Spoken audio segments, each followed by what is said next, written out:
The final process that takes place in the nephron before urine is then excreted from the body is tubular secretion.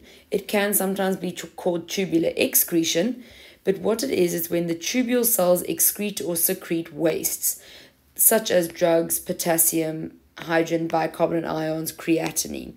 Now, just a recap, when substances are small enough, they are filtered out of the glomerulus into the cavity of the Bowman's capsule.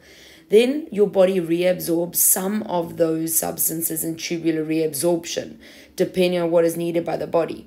Tubular secretion is when some substances were never taken out of the blood in the first place.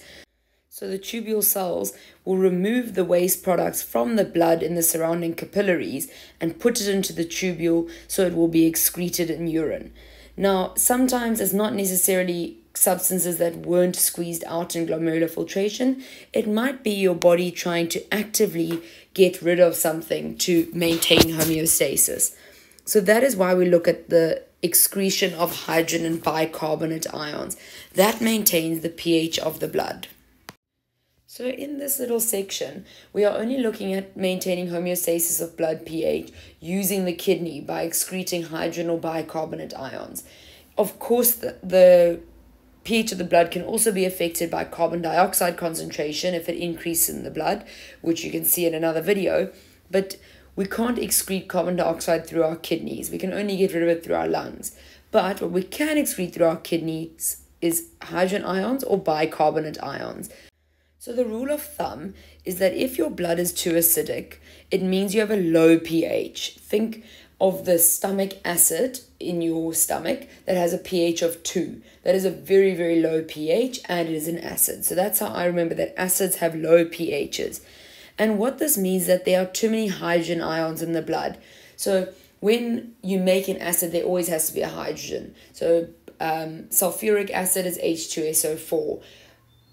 Nitric acid, HNO3, but there's always a hydrogen. So what your blood will do is get rid of these hydrogen ions.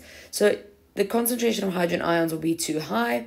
So the cells of the tubules will remove hydrogen ions from the blood and put them into the tubule, decreasing the concentration of hydrogen ions in the blood. So therefore the blood pH will increase because it was low, because it was an acid, back to normal. And those hydrogen ions will leave in urine. If your blood is alkaline, another word for that is basic, but we say alkaline when there's a solution, that means the pH of your blood is too high. And this is as a result of having too many bicarbonate ions. So when you're looking at these bicarbonate ions, they are HCO3, and your body will get rid of these bicarbonate ions, remove them from the blood, and pass them into the tubules. This is tubular secretion or tubular excretion. Thus, you decrease the concentration of bicarbonate ions in the blood, and the blood pH will decrease back to normal because it was too high. It was a high pH. So this is not matric work, so it's slightly less important than the ADH and aldosterone. So those are the ones you want to focus on, but this would more be a shorter question.